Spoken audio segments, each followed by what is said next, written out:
Hello guys, कैसे हो आप सभी। तो अपन एक और डेली मार्केट का जो एनालिसिस वीडियो है वो लेकर के आए हैं आपके लिए। इस वीडियो के अंदर अपन को क्या करना है कि आज मार्केट ने कैसे मूव किया और कहाँ कहाँ पे आपको पोजीशन आप मतलब कहाँ कहाँ पे आप अपनी पोजीशन लेके चल सकते थे उसके बारे में अपन डिस्कस करते हैं, ठीक है। तो मैं आपको बताऊं, जैसे कि अपन हर वीडियो के अंदर करते हैं, मार्केट ओपन होने से पहले आपको आपके सपोर्ट एंड रेजिस्टेंस के बारे में अच्छे से क्लियर होना चाहिए। जैसे कि यहाँ पे मैंने सपोर्ट रेजिस्टेंस और एक और रेजिस्टेंस वगैरह मैंने यहाँ पे ड्रॉ किया हुआ है। नीचे आप जाओगे तो एक और आपको रेजिस्टेंस दिखेगा। यदि मार्केट ज्यादा नीचे गया तो ये यहाँ से सपोर्ट लेगा, नहीं यहाँ से सपोर्ट लेगा, इसको ब्रेक किया तो यहाँ से सपोर्ट लेगा या यहाँ से रिवर्स हो जाएगा। ये आपका रेजिस्टेंस एंड सपोर्ट काम करता है, ठीक है। तो मार्केट इस जगह ओपन हुआ, मैंने इसको सिर्फ ऑब्जर्व किया अभी तक। यहाँ पे आप देखोगे काफी अच्छी वॉल्यूम, फिर ये buying buying volume come, but ये सेलिंग वॉल्यूम अच्छी थी कंपेयर टू पिछली वाली कैंडल।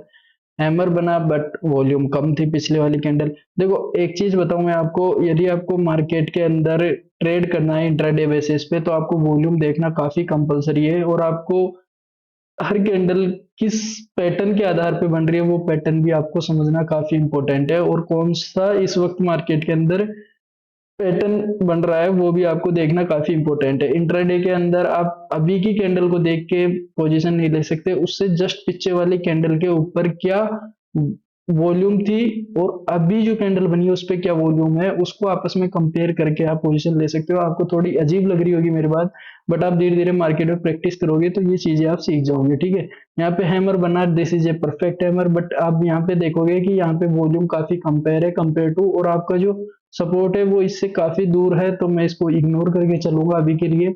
इसके बाद में मार्केट यहाँ पे गया, इस वाली कैंडल पे मार्केट ने ये 5 मिनट का जो हाई था इसको ब्रेक किया। मैंने आपको पहले ही बताया 5 मिनट के हाई ब्रेक लो वगैरह इनसे कोई फर्क नहीं पड़ेगा पड़ेगा क्योंकि वो इसलिए नहीं पड़ेगा क्योंकि आप अपने 15 मिनट पे सपोर्ट, 15 मिनट 1 आवर या 1 डे के आधार पर अपने सपोर्ट एंड रेजिस्टेंस आप हमेशा आइडेंटिफाई करके चलो पहले से ही, मार्केट के ओपन होने से पहले, क्योंकि वो फिर आपको अच्छे से वर्क करेंगे। ये सारे के सारे मेरे 15 मिनट 1 घंटे के कॉम्बिनेशन के सपोर्ट एंड रेजिस्टेंस है। आप देखोगे इस जगह ये मार्केट अपने रेजिस्टेंस पे आ चुका है। इस यहाँ पे आप देखोगे कि जब ये इस रेजिस्टेंस पे आया तो इससे पहले इस जगह और इस जगह मार्केट में एक बियरिश कैंडल बनी, बट यहाँ पे वॉल्यूम नहीं थी। फिर यहाँ पे बुलिश कैंडल बनी, इनके ऊपर वॉल्यूम थी ही नहीं कंपेयर टू पिछले वाली कैंडल के, इनके से कम हो चुकी है यहाँ पे वॉल्यूम, ध्यान रखना है ना।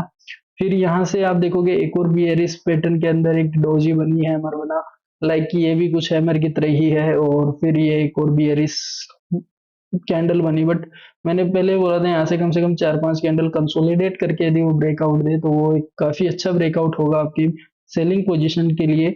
बट आप सेकंड वाली कैंडल, इसके जस्ट आगे वाली कैंडल पे आप देखोगे यहाँ पे बाइंग, मतलब कि एक बुलिश कैंडल बनी, बुलिश इंगल्फिंग कैंडल भी अपन इसको बोल सकते हैं, क्योंकि पिछली सारी कैंडल्स को ये इंगल्फिंग कर चुकी है, मतलब कि सभी को अपने अंदर समा चुकी है। इंगल्फिंग कैंडल का मतलब सीधा सा ये है। और यहाँ पे आप देखोगे तो वॉल्यूम भी थोड़ी ठीक थी, बट कंपेयर टू आप देखोगे पिछली वाली बाइंग वॉल्यूम में इतना प्रेशर नहीं दिख रहा, क्योंकि सेलिंग की एक भी वॉल्यूम को इसने ब्रेक नहीं किया है। यहाँ पे आप देखोगे एवरेज वॉल्यूम तक इस कैंडल पे नहीं है, आपको वैसे भी वेट करना है क्योंकि इसने अपने अभी तक रेजिस्टेंस को ब्रेक नहीं किया है। ये एक डोजी बनी, यहाँ पे वॉल्यूम नहीं थी। यहाँ पे एक और बियरिश कैंडल बनी, बट आप देखोगे ये कम से कम 1 2 3 4 5 6 7वें नंबर पे कैंडल बनी, यानी 4-5 कैंडल तक कम मार्केट ने यहाँ कंसोलिडेट किया है, और उसके बाद में एक कैंडल बनी है। तो हो सकता है यहाँ से, अभी तो नहीं है बट आगे वाली कैंडल से क्या हो सकता है, यहाँ से एक अच्छी कैंडल के साथ में बियरिश ट्रेंड कंटिन्यू हो जाए। तो मैंने यहाँ पे एक पोजीशन ली, और मैंने सोचा कि अगली वाली कैंडल एक अच्छी बियरिश कैंडल बनेगी अच्छी वॉल्यूम के साथ में, बट अगली वाली कैंडल बियरिश कैंडल तो बनी, इसने इसके इस लेवल को ब्रेक भी किया, बट आप यहाँ पे देखोगे वॉल्यूम ही नहीं है, और तीनों कैंडल के अंदर यहाँ से वॉल्यूम डिक्रीज हो रही है कंपेयर टू बाइंग वाली कैंडल के वॉल्यूम के कंपैरिजन में, ठीक है। तो मैंने इस वाली कैंडल पे अपनी जो पोजीशन थी वो मैंने ब्रेक कर दी इसी रीजन की वजह से, ठीक है। फिर इसके बाद में यहाँ पे एक और बुलिश कैंडल, मतलब कि एक और बुलिश कैंडल बनी, बट इसके ऊपर वॉल्यूम पिछले वाली कैंडल से कंपैरिजन में अच्छी थी, तो आपको यहाँ पे भी अपनी पोजीशन आप बंद करके चल सकते थे। यहाँ से फिर आपको वेट करना है, ये प्रत्येक कैंडल, मैं प्रत्येक कैंडल इसलिए समझा रहा हूँ आपको क्योंकि आपको क्या है, वॉल्यूम का खेल समझना है प्रत्येक कैंडल के आधार पर। अगर आपने वॉल्यूम का खेल समझ लिया ना मार्केट में कैंडल के साथ में, तो आपको देखोगे कि आपकी 90% ट्रेड करेक्ट होना स्टार्ट हो जाएगी, मतलब वो एकदम सही ट्रेड होगी आपकी। मतलब आप 10 ट्रेड लोगे, उसमें से 9 ट्रेड आपकी सही होना स्टार्ट हो जाएगी, यदि आपने प्राइस के साथ वॉल्यूम एक्शन को भी सीख लिया। ठीक है, यहाँ पे आप देखोगे, यहाँ पे जो कैंडल थी, यहाँ पे हम यहाँ से बात कर रहे थे, एक एक कैंडल समझाऊंगा मैं, चाहे वीडियो पूरा हो जाए। इस वाली कैंडल पे आप देखोगे, जो आपकी वॉल्यूम है वो कंपेयर टू पिछले वाली कैंडल से ज्यादा थी। इसका मतलब हो सकता है यहाँ से बुल एक्टिव हो जाए, बट आपको बाई कब करना है, जब आपका ये रेजिस्टेंस ब्रेक हो तभी आपको बाई करके चलना है। सेकंड वाली कैंडल पे वॉल्यूम आई, यहाँ से दो कैंडल नीचे गिरा, बट यहाँ पे वॉल्यूम कंपेयर टू मतलब लगभग पिछले वाली कैंडल के बराबर था, लगभग बराबर सा मुकाबला चल रहा है। इस वाली कैंडल पे आप देखोगे आपकी वॉल्यूम अच्छी बनी और एक बुलिश इंगल्फिंग पैटर्न पैटर्न भी बन रहा है, जो कि इसको अच्छे से इंगल्फ कर रहा है। और यहाँ से आप देखोगे कि यहाँ से इसने सेम सपोर्ट भी लिया है, मतलब कि सेम एरिया से ये सपोर्ट आपका निकलता हुआ आपको यहाँ से दिखाई देगा। ठीक है, ये देखिए आप, मतलब कि लगभग इसी जगह इसने इसको सपोर्ट लिया है, पिछले वाली कैंडल के बराबर भी ये एक सपोर्ट के रूप में है, बट आपको इसके ऊपर भी ध्यान नहीं देना, आपको इसके ब्रेकआउट पे ध्यान देना है। फिर इसके बाद में आप देखो, आपको सिर्फ बस वॉल्यूम देखते हुए चलना है, कि जब भी आपकी बुलिश कैंडल बनती है आपकी वॉल्यूम आ जाती है, आपकी डोजी पे यहाँ पे वॉल्यूम नहीं है, यहाँ पे वॉल्यूम कम हुई, बट ये आपकी काफी बड़ी एक बुलिश कैंडल बनी। यहाँ से मार्केट को थोड़ा कंसोलिडेट करके ब्रेकआउट देना चाहिए था, इस वजह से अपने यहाँ पे पोजीशन नहीं ली। और यहाँ पे मार्केट, ये आपका एक और रेजिस्टेंस आ चुका है, रेजिस्टेंस को इसने ब्रेक किया। अभी भी आपको इस वाली कैंडल पे बाइंग पोजीशन नहीं लेनी है, क्योंकि ये काफी बड़ी है, सीधी एक बार में इसने ब्रेक किया है। आपको वेट करना है, यहाँ पे कुछ कंसोलिडेशन हो जाए, कुछ कंसोलिडेशन होता हुआ आपको दिखाई दे रहा है। 12 बजे इसने एक बुलिश कैंडल अपने को दी, बट यहाँ पे वॉल्यूम नहीं थी, और इस वजह से अपन ने लिया नहीं। और मैंने आपको पहले बताया था 11:30 बजे से लेकर के 12:30 बजे तक मार्केट हमेशा साइडवेज रहता है। क्यों रहता है? क्योंकि आपका जो जापानीज मार्केट होता है निकी 225, वो 11:30 बजे क्लोज होता है, और जो यूरोपियन मार्केट होते हैं आपके, जैसे कि यूए यूके वगैरह, वो आपके 12:30 बजे, जर्मन, यूके, पेरिस, ये सब आपके 12:30 बजे ओपन होते हैं। तो मार्केट में कुछ हलचल लगता है कि 12:30 बजे बाद में ही आने वाली है। ठीक है, तो ये आपका जो येलो कलर के अंदर दिख रहा है, ये आपका 20 डे मूविंग एवरेज है। इसके बाद में क्या हुआ कि मार्केट यहाँ पे ओपन हुआ, ये गया, मतलब मैं देख ही रहा था कि यहाँ से आप देखोगे वॉल्यूम भी रेगुलर इंक्रीज हुई, यहाँ पे एक स्पेनिंग टॉप बनी जिसके ऊपर वॉल्यूम थी, नीचे की तरफ ब्रेक किया, वापस से इसी जगह इसने सपोर्ट दिया, 12:25 हुई, ये वाली कैंडल भी इसने दी। मैंने थोड़ा फिर भी वेट किया, क्योंकि वेट मैंने इसलिए किया कि एक तो 12:30 बजे तक क्या पता एक साइडवेज हो जाए, और इससे पहले वाली जो कैंडल थी, आप देखो कि काफी बियरिश कैंडल बनी थी, और जो इस वाली कैंडल है इसकी वॉल्यूम कंपेयर टू पिछले वाली वॉल्यूम पे कम है। ठीक है, इस वजह से मैंने यहाँ पे पोजीशन नहीं दी। फिर ये देखिए 12:40 पे इसने एक अच्छी बुलिश इंगल्फिंग कैटन मतलब बुलिश कैंडल दी, जिसके ऊपर वॉल्यूम भी काफी अच्छी थी, और एक ये पियर्सिंग पैटर्न टाइप में कुछ बन रहा है। तो मैंने इस वाली कैंडल के ऊपर एक छोटा सा दाव खेला कि मैं मतलब कि अपना एक ही लॉट लेके चलूंगा, और इस वाले जो 20 डे मूविंग एवरेज है यहाँ पे जाके मैं इसको क्लोज कर दूंगा मेरी इस पोजीशन को। तो इस जगह मैंने एक बाइंग पोजीशन ली इस वाली कैंडल के ऊपर। फिर से बता रहा हूँ, इस वाली कैंडल के ऊपर ली, उसका रीजन ये था कि इस वाली कैंडल पे वॉल्यूम भी अच्छी थी, आपका साइडवेज मार्केट 11:30 से 12:30 बजे वाला भी खत्म हो चुका था, और इस वाली कैंडल ने 20 डे मूविंग एवरेज को भी सपोर्ट के रूप में यूज किया है। आप ये देखोगे, ये जो चल रहा है ये आपका 20 डे मूविंग एवरेज है, और इस वाली कैंडल ने मूविंग एवरेज के साथ साथ इस वॉल्यूम का भी एक काफी अच्छा कंसोलिडेशन आपके सामने तैयार किया है। ठीक है, तो इस जगह मैंने बाय किया, इसी कैंडल का नीचे का स्टॉप लॉस मैंने लगाया, और ये आप देखोगे 20 डे मूविंग एवरेज पे मेरा एक छोटा टारगेट मेरे को अचीव हो गया, जिसे अपन स्कैल्पिंग के रूप में भी यूज ले सकते थे। ठीक है, फिर इसके बाद में मैंने क्या किया, यहाँ पे फिर से थोड़ा वेट किया, यहाँ से मार्केट वापस से गिरा, वापस से मार्केट ने इस जगह इस लेवल को ब्रेक किया। बट आप देखोगे इस वाले लेवल को जब इसने ब्रेक किया तो यहाँ पे एवरेज वॉल्यूम भी नहीं थी, और पीछे वाली ग्रीन कैंडल को भी किसी ने भी बीट नहीं किया था। और मैंने बोला था कि इसके आसपास थोड़ा कंसोलिडेट होना चाहिए, तो थोड़ा कंसोलिडेट भी मेरे को मार्केट इतना कोई खास लगा नहीं, क्योंकि एक बार ऊपर गया और एक साथ इसने ब्रेक कर दिया। ठीक है, इसके बाद में मार्केट ने वापस से यहाँ से एक बाइंग पोजीशन आपको दी, पर इस वाली कैंडल पे मेरे को ऐसे वॉल्यूम लगी नहीं, बट आप बाई करके चल सकते थे, क्योंकि आप देखोगे ना पीछे यहाँ से लेकर यहाँ तक जो ये वॉल्यूम है ना, ये ग्रीन वाली वॉल्यूम काफी अच्छी थी अभी तक। तो उस वजह से मेरे को यहाँ पे थोड़ी बाइंग पोजीशन लगी, बट मैंने यहाँ पे कोई पोजीशन नहीं ली थी। मैं सब सिर्फ बस मार्केट को ऑब्जर्व कर रहा था यहाँ से। उसके बाद में ये ऊपर गया, यहाँ पे एक और रेजिस्टेंस था। अब लोग बाग बोलेंगे कि सर 5 मिनट के अंदर ये काफी अच्छा मेरे को यहाँ पे सपोर्ट बनता हुआ दिखाई दे रहा है, ठीक है। काफी अच्छा सपोर्ट बनता हुआ दिखाई दे रहा है। इसको थोड़ा रेड कर देता हूँ एक बार के लिए। और ये आपकी इस वाली कैंडल ने ब्रेक किया, पर मैं बोलूंगा कि आप ऊपर देखिए, यहाँ पे एक आपका रेजिस्टेंस और बना हुआ है। ये 5 मिनट का है, इसकी इंपॉर्टेंस इतनी नहीं होगी जितनी की ऊपर वाले रेजिस्टेंस की आपकी इंपॉर्टेंट रहेगी, ठीक है। क्योंकि वो 15 मिनट या 1 घंटे या हो सकता है शायद वन डे के कॉम्बिनेशन में भी मिल करके बना हुआ होगा, ठीक है। इसके बाद में यहाँ से एक बियरिश पैटर्न बना, जिसे अपन डार्क कोल्ड कवर भी बोल सकते थे। नीचे वाली कैंडल ने इसको कंफर्म किया, यहाँ पे वॉल्यूम भी थी और ये 20 डे मूविंग एवरेज को भी ब्रेक कर रही थी। इस वाली कैंडल से आप बाई करके चल सकते थे, इस वाली स्टॉक वो सॉरी इस वाली कैंडल से आप सेल करके चल सकते थे, मतलब कि पुट बाई करके चल सकते थे। और ये आपको हो सकता था इसका स्टॉप लॉस लगा करके इस वाले लेवल तक का ये आपको प्रॉफिट दे सकती थी, छोटा वाला स्कैल्पिंग जिसे अपन बोलते थे। और वही हुआ, इसने यहाँ तक का एक आपको स्कैल्पिंग एक और प्रॉफिट देने की कोशिश करी, बट मैंने यहाँ पे पोजीशन नहीं ली थी क्योंकि मेरे को अभी भी मार्केट में थोड़ा डाउट था। क्योंकि यहाँ पे अगर वो थोड़ा कंसोलिडेट करके नीचे आता तो मैं ले सकता था, लेकिन वॉल्यूम के आधार पर मेरे को यहाँ पे पोजीशन लेनी चाहिए थी। फिर मैंने कुछ भी नहीं किया, मार्केट को सिर्फ ऑब्जर्व किया। यहाँ तक ऑब्जर्व करता गया लगातार, डोजी हैमर वगैरह टाइप में कुछ पैटर्न मार्केट यहाँ पर बनाता ही जा रहा था रेगुलरली। और आप देखोगे यहाँ से कुछ इस टाइप का एक और यहाँ पे आप देखोगे मार्केट ये आपका वो 15 मिनट के आधार पर एक रेस्ट सपोर्ट का काम करेगा अभी, और बार बार इसी जगह से वो सपोर्ट लेता हुआ जा रहा है और काफी स्ट्रॉन्ग सपोर्ट है, क्योंकि कई बार मार्केट ने यहाँ से सपोर्ट लिया है। उसके बाद में यहाँ पे हैमर डोजी डोजी हैमर वगैरह बनता हुआ जा रहा था। इस वाली हैमर पे आप देखोगे काफी अच्छी वॉल्यूम आपको देखने को मिली होगी। फिर इसके बाद में इस वाली कैंडल ने इसको ब्रेक भी किया, 20 डे में अपनी मूविंग एवरेज को इसने टेस्ट भी किया। आपको हो सकता था यहाँ पर सेल करोगे, बट मैं बोलूंगा अभी भी आप यहाँ पे सेल मत करो जब तक कि ये दोनों हैमर जो बने हैं, इसका मतलब है यहाँ से सेलिंग प्रेशर काफी आया है, यहाँ से बाइंग प्रेशर काफी आया है। जब भी सेलर यहाँ से हावी होने लगते थे, बायर उन्हें वापस से ऊपर ले जाया करते थे और ये हैमर का रूप बनता हुआ जा रहा था। अगर ये लो ब्रेक हुआ तो मैं यहाँ से बाइंग पोजीशन ले लूंगा, 2-3 टिकी है यहाँ से इसको ब्रेक करे।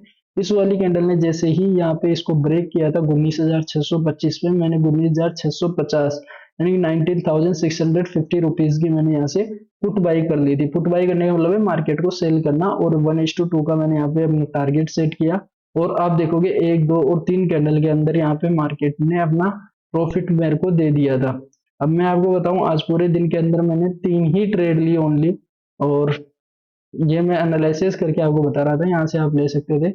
मैंने जो सबसे पहले ट्रेड आज मार्केट में ली वो इस वाली कैंडल पे ली, जो कि मेरे को करीबन 350 रुपए के आसपास का इसने प्रॉफिट दिया। मैं आपको बताता हूँ कैसे मैंने वो ली ट्रेड।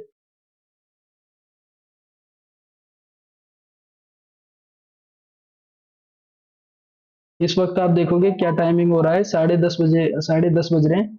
और इस जगह आप देखोगे कि जो इसने क्लोजिंग दी है वो दी है 19,571, यानी 19,600 रुपए वाली मेरे को यहाँ पे पुट बाई करके चलनी थी। मैं सीधा ऑप्शन चेन के अंदर गया, 19,600 वाली मैंने यहाँ पे पुट बाई करी। इसको मैंने यहाँ पे शिफ्ट किया, 19,600 वाली पुट आ क्यों नहीं रही, 19,600 वाली पुट, अच्छा ठीक है। यहाँ से मैंने 19,600 वाली पुट बाई करी और मैंने इसको यहाँ पे सेट किया थोड़ा।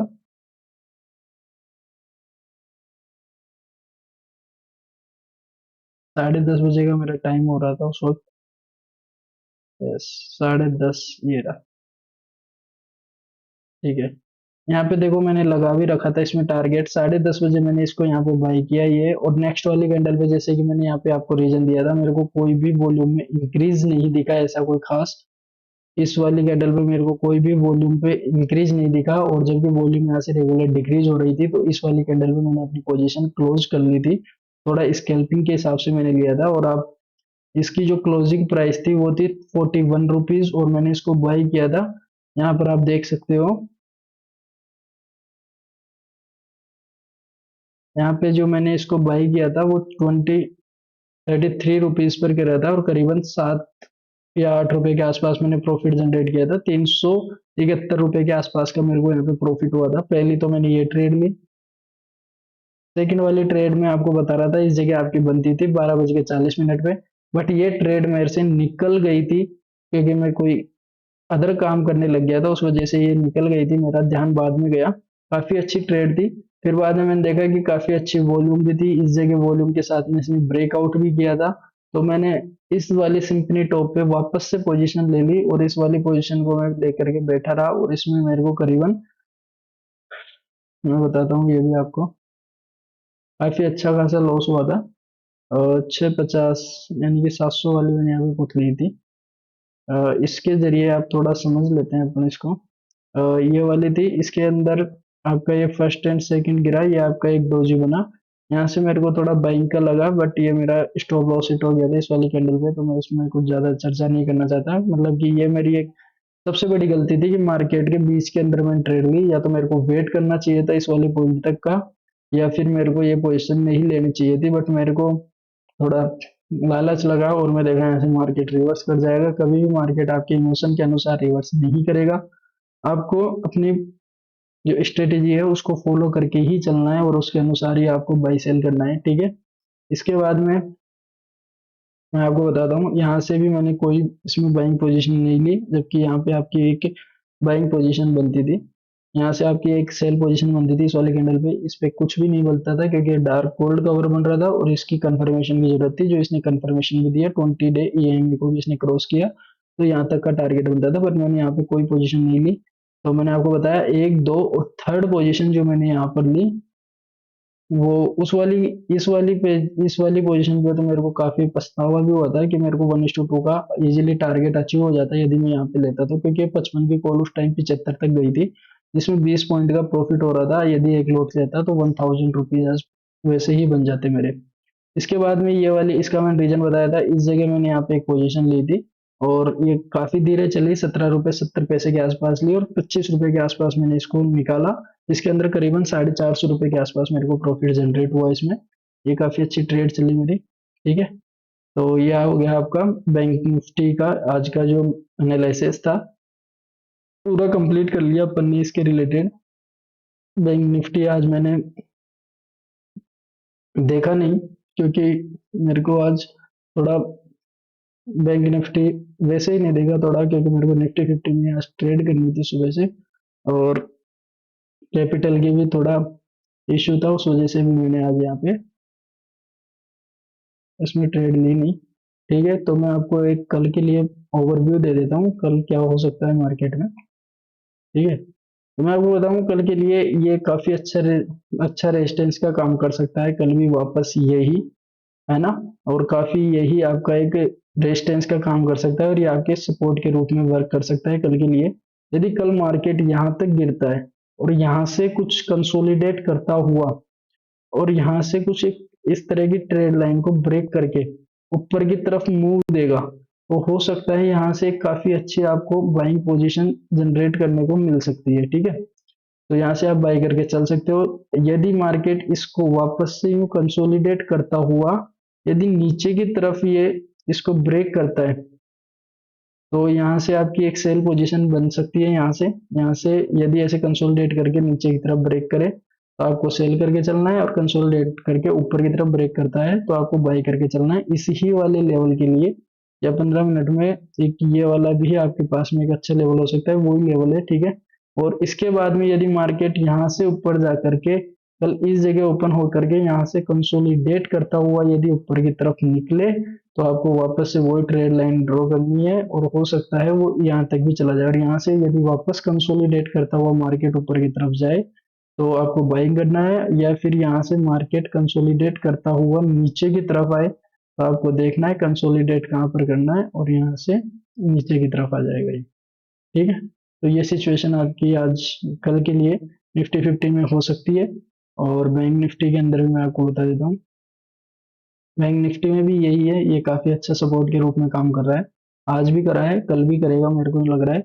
और यदि मार्केट गैप अप ओपनिंग होती है और इस जगह से ब्रेक करके ऊपर की तरफ ये निकलता है, तो ये ट्रेड लाइन आपको ऐसे, आपको ये एक ट्रेड लाइन ड्रॉ करनी है इस प्रकार से। और जब ये इस ट्रेड लाइन को ब्रेक करे तो आपको बाई करना है, या वहां से ओपन होने के बाद में फिसलता है तो हो सकता है मार्केट में भी डाउन ट्रेंड कंटिन्यू रहेगा, तो आपको कुछ ऐसा बियरिश फ्लैग देखने को मिलेगा और उसके हिसाब से आपको यहाँ पे बाई सेल करते हुए चलना है। और बस ये इसमें पोजीशन हो सकती है, यदि ये इसको ब्रेक करता है तो फिर काफी अच्छा एक अप ट्रेंड आपको देखने के लिए मिल सकता है इसमें। और यहाँ से भी वही है कि यहाँ से कंसोलिडेट करके यदि ये नीचे की तरफ ब्रेक करता है यहाँ से कुछ ट्रेंड लाइन को ब्रेक करते हुए, तो आपको एक सेलिंग पोजीशन लेके चलनी है यहाँ से इस वाले सपोर्ट के लिए। ठीक है, तो thank you so much guys for watching this video. Upon daily market का ऐसा ही एक एनालिसिस लेकर के आएंगे और डेली उसको एनालाइज करते रहेंगे, ठीक है। हाँ, और एक और चीज मैं आपको बता रहा था कि कल मार्केट आपका गैप अप ओपनिंग होगा कि गैप डाउन होगा, उसके लिए मैं आपको बता देता हूँ। आपका ये यूएस 500 यानी कि यूके का एक स्टॉक एक्सचेंज है जिसमें यूके की जो टॉप 500 कंपनीज है वो इसमें कवर की जाती है। आप इसका क्लियरली यहाँ से देख सकते हो एक डाउन ट्रेंड चल रहा है, और यदि ये डाउन ट्रेंड अगर नाइट तक मतलब इसको ब्रेक करके ऊपर की तरफ पॉजिटिव ये क्लोजिंग नहीं देता है, तो ये मान के चलिए कि कल अपना मार्केट डाउन ट्रेंड की तरफ ही ओपन होगा। और आप देखोगे डेली बेसिस पे मार्केट अपना रेगुलरली वीक होता जा रहा है, डेली बेसिस पे हाउरली बेसिस पे भी वीक है इंडियन मार्केट। तो मेरे को लगता है शायद ये भी अभी वीक ही जाएगा क्योंकि ये भी वीक है। तो कल मार्केट आपको नीचे की तरफ ओपनिंग दे सकता है, मतलब डाउन साइड वापस से गैप अप ओपनिंग दे सकता है। ठीक है, कल का मतलब है 20 तारीख को आपको मार्केट गैप अप ओपनिंग दे सकता है, गैप डाउन ओपनिंग दे सकता है 20 तारीख को। और इसका एक और अनुमान आप लगा सकते हो यहाँ से यूके 500 से। यूके ने आज अच्छी गिरावट दी, 1.17% वो गिरा। आप देखोगे यहाँ से जो आपका यूके मार्केट है, पहले तो gap up gap down open हुआ, फिर उसके बाद में रेगुलर गैप ही रहा, और इसने बस अपने कुछ इस वाले सपोर्ट को बार बार इसने रेजिस्टेंस के रूप में यूज किया और इसको अपने रेजिस्टेंस के यूज में यूज किया। भाई ओपन हो जाए एक सेकंड।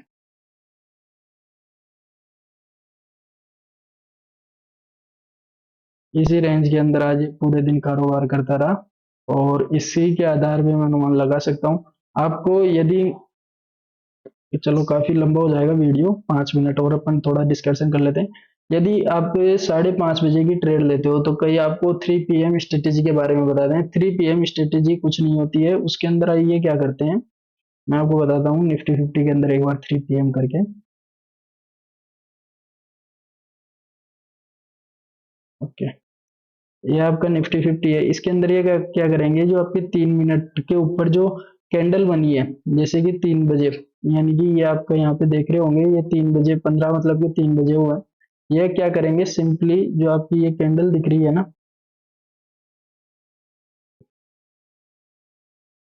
वैसे मैं इस वाली रियलिटी पे थोड़ा कम रिलाई करता हूँ क्योंकि ये सभी मानते हैं कि 3 बजे मार्केट के अंदर 5 मिनट की जो कैंडल होती है उसके अंदर FIDI वगैरह बाइंग सेल, या जो बड़े इन्वेस्टर होते हैं वो बाइंग सेल करते हैं और फिर वही मार्केट का स्ट्रक्चर कल के लिए डिसाइड करते हैं। ठीक है, तो ये जो आपकी 5 मिनट की कैंडल है, तो इसके मैं क्या करता हूँ,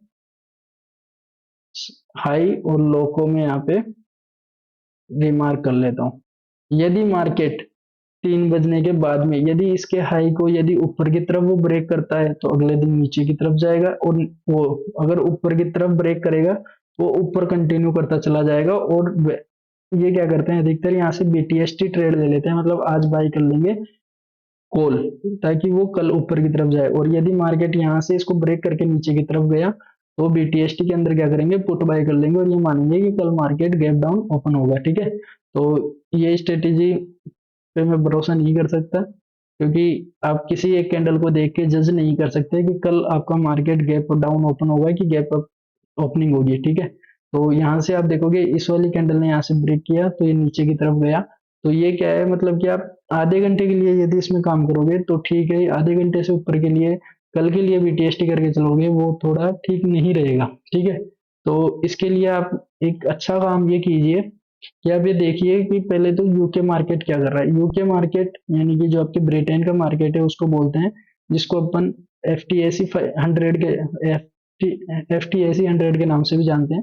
तो आप देखोगे यहाँ पर आपका जो यूके मार्केट है वो 15 मिनट के अंदर इस जगह ओपन हुआ, इस जगह 1.5, 2, 2.5, 3, इस जगह। अब यहाँ पे आपका मार्केट बंद होने वाला है और आपका ये यूके मार्केट क्या कर रहा है, लेकिन इस जगह तो इसने थोड़ा ऊपर दिया और यहाँ से इसने अभी तक ब्रेक नहीं किया। तो इस आज के मार्केट में तो चलो मानते हैं कि ऐसी कोई खास इसने ब्रेक वगैरह किसी को भी कुछ भी नहीं किया। आप फिर यहाँ से किया कीजिए नेस्डेक 500 को भी 5 मिनट के लिए एक बार चेक कर लीजिए। ये 11 बज रहा है, यहाँ से इसके हाई लो को आप रिमार्क कर लीजिए। और 9.15, 9.30, तो इससे भी मेरे को तो ऐसा कुछ खास नहीं दिख रहा, ऊपर की तरफ बता रहा है बल्कि। तो ऊपर की तरफ बता रहा है वैसे, तो हो सकता है मार्केट ऊपर की तरफ ओपन हुआ आपका कल का गैप अप, लेकिन इससे भी अपन इसको विश्वास नहीं कर सकते क्योंकि ये ऊपर की तरफ बता रहा है, जबकि मार्केट का आवरली और 1 डे आप ट्रेंड देखोगे वो डाउन ट्रेंड है। और यदि यहाँ से भी यदि ये डाउन ट्रेंड की तरफ आपको इंडिकेट करता तो हो सकता था 80% केस के अंदर मार्केट कल गैप डाउन ओपन कर सकता था। तो यहाँ से ऐसा कुछ नहीं निकलता। तो जो अपन बड़े जो इन्वेस्टर होते हैं वो अधिकतर यही देखते हैं कि यूके मार्केट 3.30 तक क्या कर रहा है, और आपका जो नेस्डेक फ्यूचर है वो 3.30 तक क्या कर रहा है। आप डेक्स से भी अनुमान लगा सकते हो कि 3.30 तक आपका डेक्स क्या कर रहा है, ये भी ऊपर जा रहा था हालांकि, बट मार्केट का जो ओवरऑल ट्रेंड था वो नेगेटिव था। उस वजह से अपन यहाँ पे देखते हैं कि मार्केट भी डाउन ट्रेंड में, और ये भी यदि आपको डाउन ट्रेंड बताते हैं तो अपन यहाँ से ऑफकोर्स एक पुट बाय करके चलते कल को। पुट बाय करने का मतलब है मार्केट को शॉर्ट करके चलते कल के लिए बीटीएसटी ट्रेड के अंदर, ठीक है। तो ये बीटीएसटी आपको कैसे लेना है ये भी आपको समझ में आ चुका होगा। ये जो आपका डेक्स है ये आपका जर्मनी मार्केट है। ये जो आपको कैक 40 दिख रहा है ये आपका पेरिस का मार्केट होता है, जिसे अपन फ्रांस भी बोलते हैं। यूके 50 भी होता है, ये आपका हांगकांग का होता है। तो आपका जो बाहर का मार्केट रहता है ना उसके अनुसार ही आपका इंडियन मार्केट परफॉर्म करता है नेक्स्ट डे, ठीक है। तो वो अपन बोलते हैं ना गैप डाउन ओपन हुआ, गैप अप ओपन हुआ, वो इन सभी के आधार पर ही, यदि ये आपका पॉजिटिव क्लोज हो गए तो गैप अप ओपनिंग हो जाएगी, ये आपका नेगेटिव क्लोज होगा तो गैप डाउन ओपनिंग हो जाएगी, ठीक है। और अब यहाँ पे जापान को भी देख के चलते हैं। कल आपका जापान, आज जो आपका जापान है वो 1.86% डाउन की तरफ ओपन हुआ। फिर आपका यूके भी सुबह मॉर्निंग के अंदर तो डाउन ट्रेंड ही था, 3:30 बजे तक भी डाउन ट्रेंड में ही था। तो आप ऐसा एक अनुमान लगा सकते हो कि कल का मार्केट गैप डाउन ओपन होगा। और अब भी तो क्या है, 10:30 बज रहे हैं, तो इस वक्त तो आप वैसे भी ट्रेड नहीं ले सकते, लेकिन यहाँ से आप अनुमान लगा सकते हो कि कल का मार्केट गैप डाउन ओपन होगा कि गैप अप ओपनिंग होगी, ठीक है। तो thank you so much guys for watching this video. I hope आपको काफी अच्छा लगा होगा ये वीडियो, और आपको समझ में भी आ गया होगा यहाँ पे अपन ने क्या डिस्कस किया। एक तो अपन ने डेली मार्केट एनालिसिस को यहाँ पे डिस्कस कर लिया, दूसरा अपन ने 3 PM स्ट्रेटेजी क्या होती है वो भी डिस्कस कर लिया, और मार्केट गैप अप और गैप डाउन कब ओपन होता है, कैसे ओपन होता है वो भी अपन ने यहाँ पे डिस्कस कर लिया। और फोर्थ, आपको बीटीएसटी यदि ट्रेड लेके चलना है तो आपको कौन से पैरामीटर्स के आधार पे लेके चलना है वो भी अपन ने डिस्कस कर लिया। बीटीएसटी के पैरामीटर्स आप हमेशा फॉरेन मार्केट को देख करके उसके अनुसार ही चले, ठीक है। Thank you so much guys.